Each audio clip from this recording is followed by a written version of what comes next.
To every Sacramento Kings supporter, past or present, the rest of the NBA owes you an apology. Because in just a few short years, your team went from being one of the league's most exciting stories to one of the most confusing franchises in recent memory.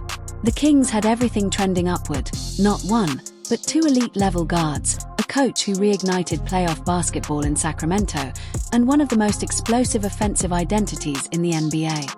And yet, they tossed it all away, seemingly overnight, to become a Western version of the Chicago Bulls, aging, inconsistent, and caught between trying to win now and having no future plan.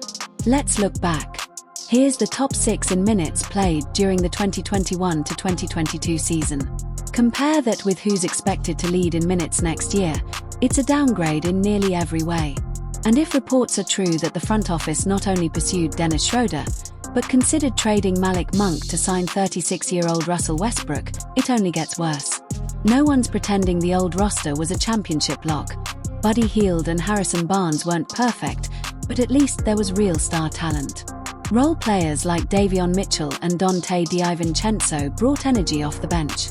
And they were just about to bring in Keegan Murray, who could have slotted in beautifully next to Halliburton and De'Aaron Fox. Instead, they built a team that would have been terrifying 6 years ago, not in today's ultra-fast league. In today's NBA, teams either chase titles or rebuild for the future. The Kings. They sit awkwardly in the middle, unsure of which way they're headed. They say they want to win, but the rest of us know, this roster isn't built for anything beyond mediocrity. Say what you want about the Bulls, but at least they're still relatively young. When you look at their situation and think I'd rather be them than Sacramento, you know things are bad. Because the Bulls tried this same blueprint 3 years ago, and it flopped. So why should we expect it to work for Sacramento now? What makes it tragic is this. Kings fans had finally gotten something to root for. The team wasn't perfect, but it was entertaining, youthful, and had a solid coaching foundation. That coach, Mike Brown, who led them to back-to-back winning seasons for the first time in nearly 2 decades, including a 48-win campaign in 2023. And how did the front office respond? They fired him, just 30 games into his 3rd season. Yes, a franchise that spent 17 of the last 19 seasons below .500 gave up on their most successful coach in years halfway through the season. Why? Because he apparently didn't meet their new standards. The same franchise that accepted losing for nearly 2 decades. Even around the league, the reaction was confusion and disappointment. Coaches were stunned. One said, "I was shocked, but then I remembered who he works for." Mike Brown was Coach of the Year just 18 months ago. He transformed the culture, built a winning identity, and they still let him go. That says everything. Then there's the De'Aaron Fox situation. After being traded, Fox didn't hold back. He said when Brown was fired, there wasn't even an interview. All the blame went to me. Did I care? Not really. But they were supposed to protect their best player, and they didn't. The relationship between Fox and the front office clearly broke down. He showed respect to the fans but lost all faith in the organization. It's a shame. Fox, despite the crypto misstep, was one of the best players in franchise history. But his reaction post-trade shows just how far the internal dysfunction has spread. Not just bad moves, but broken trust.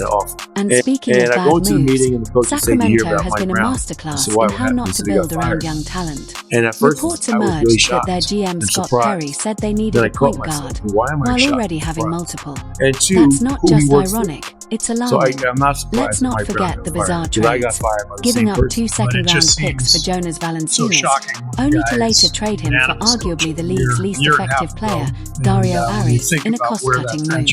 Or how about Jake LaRavia, acquired for a second-round pick, then lost in free agency for nothing? The Kings behave like they're in a game of chess, but only thinking about one move at a time. They don't strategize long-term. And that's why they're falling apart again, right after finally turning the corner. What's their best-case scenario this year? Hope that Keegan Murray and Keon Ellis both take big leaps. But realistically, those guys aren't stars. They're excellent complementary players. They fit perfectly around a true superstar, a player Sacramento just gave away. So if the dream is to surround DeMar DeRozan, age 37, and Dennis Schroeder, age 33, with youth and win 38 games, congratulations, I guess? It's even harder to watch when you compare it to the Indiana Pacers, who used almost the same blueprint that Sacramento once had. They held on to Tyrese Halliburton, added elite defenders and role players like Mitchell and Murray, and are now on the rise. Meanwhile, Sacramento dumped that entire foundation. And for what? It's not the players' fault. It's not even the fans' fault. It's ownership and leadership with no real plan. They want to win, but have no idea how to get there. So they settle for short-term bandages instead of long-term solutions. Sacramento fans deserved better. After nearly 2 decades of irrelevance, they had a team worth watching. A team with identity, a culture, a future. Now it's all crumbling, and no one knows what's next. If you stuck around till the end, thanks for reading. If you want more honest breakdowns like this, hit that subscribe button. It's free. Leave a like if you feel bad for Kings fans. They deserve it. Have a great day, and let's hope things turn around someday.